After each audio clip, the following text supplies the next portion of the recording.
Praise the Lord everyone. सबको जय मसीह की। आज हम सीखेंगे कि हम एक योद्धा हैं और हमें एक योद्धा की तरह जीवन जीना चाहिए, यानी मैं एक योद्धा हूँ। चलिए देखते हैं प्रेरितों के काम 3:6 अध्याय, जहाँ पर लिखा है, तब पतरस ने कहा, मेरे पास चांदी और सोना तो नहीं, परंतु जो मेरे पास है वह तुझे देता हूँ।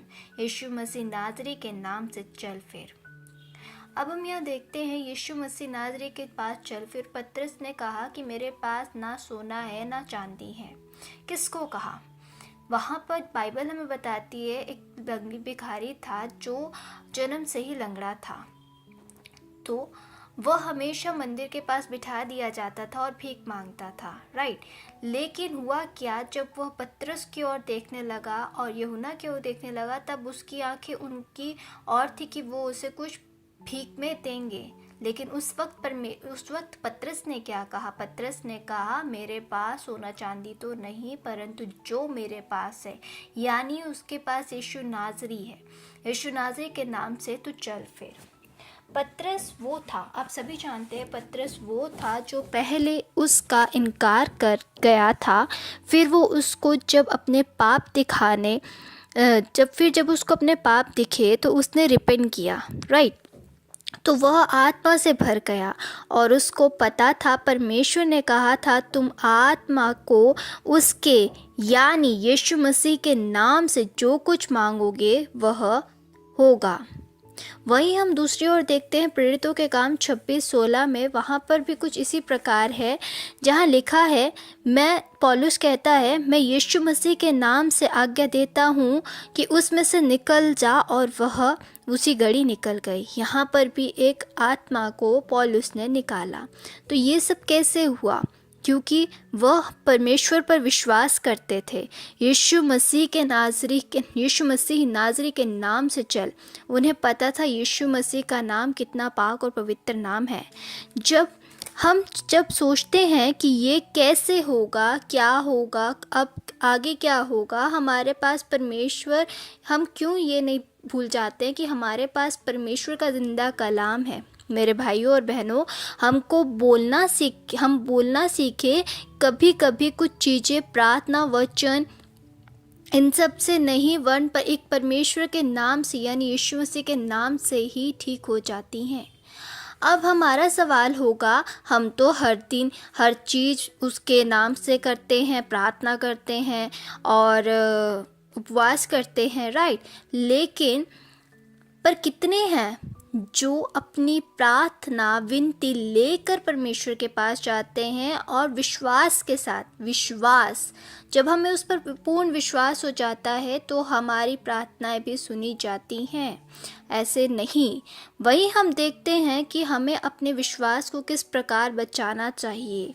जब हम देखते हैं इफिसियों 4:27, तो यहाँ लिखा है, शैतान को अवसर ना दो, यानी शैतान को अब हम किस प्रकार से अवसर ना देंगे।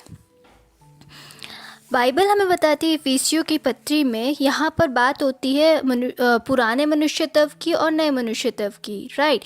यहाँ पर प्रेरितों के इफिसियों में ही लिखा है, और नए मनुष्यत्व को पहन लो, जो परमेश्वर के अनुसार सत्य की धार्मिकता और पवित्रता का सृजन गया है। अब जब यहाँ पर हमने देखा शैतान को अवसर ना, तो हम शैतान को किस प्रकार अवसर देते हैं? हम शैतान को अवसर देते हैं झूठ बोलने से, हम शैतान को अवसर देते हैं क्रोध करने से, हम शैतान को अवसर देते हैं चोरी करने से। हम अपनी चाल चलन की वजह से ही शैतान को अक्सर अवसर दिया करते हैं। बाइबल हमें सिखाती है कि इसी कारण झूठ बोलना छोड़कर हर एक अपने पड़ोसी से सच बोलो, क्योंकि हम आपस में एक दूसरे के अंग हैं। क्रोध तो करो पर पाप मत करो। सूर्य अस्त होने तक तुम्हारा क्रोध ना हो। यहाँ पे हमें साफ साफ बाइबल बताती है कि यदि हम पाप करें, झूठ बोले, क्रोध करें, तो उस चीज़ को ज़्यादा देर तक ना रखें। कहीं शैतान को अवसर ना मिले कि वह हमारी स्पिरिचुअल लाइफ को यानी हमारी आत्मिक लाइफ पे कार्य करना शुरू करे। वही हम बाइबल में देखते हैं सबसे पुराने नियम में दानियल की स्टोरी, जहाँ दानियल बंदुआई में था। जहाँ डैनियल बंधुआई में था वो सदैव परमेश्वर को पुकारता था, और जब राजा ने 3 लोगों को चुनने के लिए बोला तो डैनियल उनमें से एक था। एक टाइम ऐसा आया, डैनियल जो था राजा का प्रिय हुआ, और डैनियल हमेशा अपने परमेश्वर की इच्छा पर चलता था। वह बार बार परमेश्वर के पास जाता था, उसकी आज्ञा पर वो चलता था। वह राजा का प्रिय हुआ तो वह के मंत्री सब उससे जलन करने लगे, यानी ईर्ष्या करने लग गए। तो उन्होंने राजा के पास जाकर कहा, एक विनती करी कि क्यों ना हम कोई भी व्यक्ति अपने परमेश्वर की आराधना ना करे, जो करेगा वह शेर की गुफा में डाल दिया जाएगा। अब देखते हैं डैनियल को, जो डैनियल था, डैनियल को भी यहाँ आज्ञा माननी थी क्योंकि राजा का आदेश था। डैनियल ने ऐसा नहीं किया। यह ध्यान से सुनिएगा, डैनियल ने ऐसा नहीं किया। उसका ध्यान केवल परमेश्वर पर था और उसने 3 बार प्रार्थना करना नहीं छोड़ा।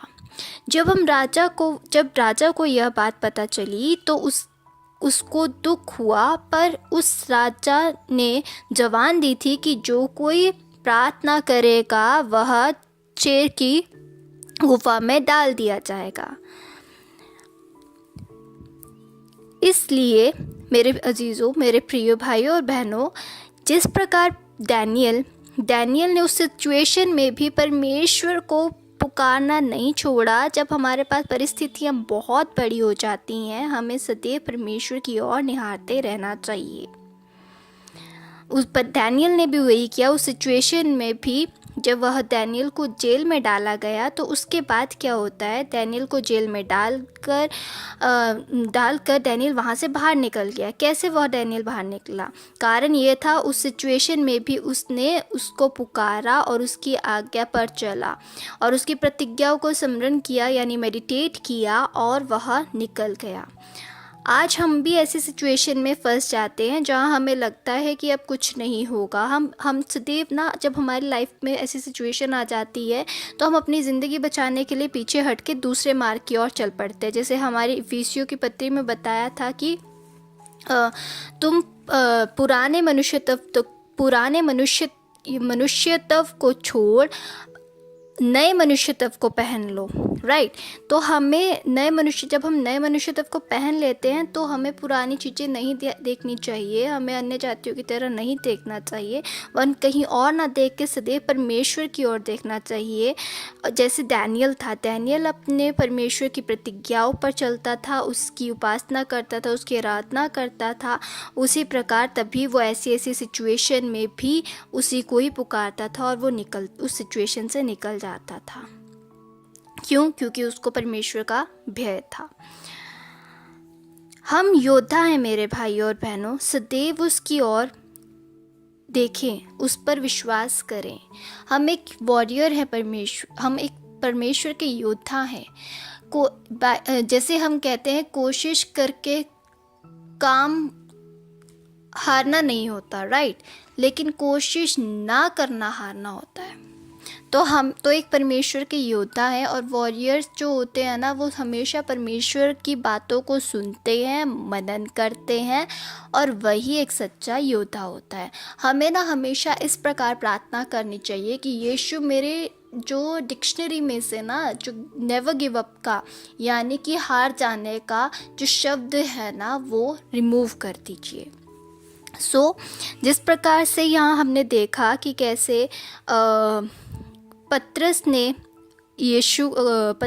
यीशु को जाना और उसने उसकी आज्ञाओं का पालन किया। वो एक योद्धा बना और उसी के नाम से लोगों को चंगा करने लगा। वहीं पौलुस आत्माओं को निकालने लगा। और डैनियल की स्टोरी से हम सीखते हैं कि किस प्रकार वो अपनी आस्था में अपने परमेश्वर की ओर सदैव निहारता रहा, अपनी स्पिरिचुअल लाइफ में एकदम स्थिर रहा। तो हमें अपनी स्पिरिचुअल लाइफ में ध्यान देना चाहिए, और हमेशा जब भी हमें लगे कि हम गिव अप कर रहे हैं तो उस वक्त भी हमें परमेश्वर को ही निहारते रहना चाहिए, उसके वचनों को स्मरण करना चाहिए, तभी हम एक योद्धा बन सकते हैं। जैसे एक चीज़ होती है, हमेशा जब हम एक फॉर एग्ज़ाम्पल हम कार लेते हैं, कार में क्या होगा, कार का अगर टायर पंचर होगा तो हमारी कार चल ही नहीं पाएगी। तो उसी प्रकार से हमारा भी जीवन है, अगर हमारे जीवन में यीशु ही नहीं होगा तो हम गिव अप करेंगे, लेकिन अगर हमारे जीवन में परमेश्वर का वचन होगा तो हम कभी गिव अप नहीं कर सकते। तो हम इस प्रकार से एक योद्धा हैं, और हमें, जब हम एक योद्धा होते हैं, हमें किसी और की तरफ ना जाकर, शैतान को अवसर ना देकर सदैव परमेश्वर की ओर निहारते रहना चाहिए। दानियेल तो एक राजा था, लेकिन दानियेल तो जब एक बंधुआई से एक राजा के साथ काम करने लगा, उसके पास सब कुछ था, वो विश्वास में उसके पास सब कुछ था, लेकिन उस वक्त भी उसने उसी को देखा। तो हमारे पास सिचुएशन चाहे अच्छी हो चाहे बुरी हो, हमें हमेशा परमेश्वर की ओर निहारते रहना चाहिए, उसकी ओर देखते रहना चाहिए, उसके वचनों पर चलना चाहिए, प्रार्थना करनी चाहिए, उपवास करना चाहिए, उसकी आज्ञा का पालन करना चाहिए, उसका भय मानना चाहिए। तभी हम एक अच्छे योद्धा हो सकते हैं।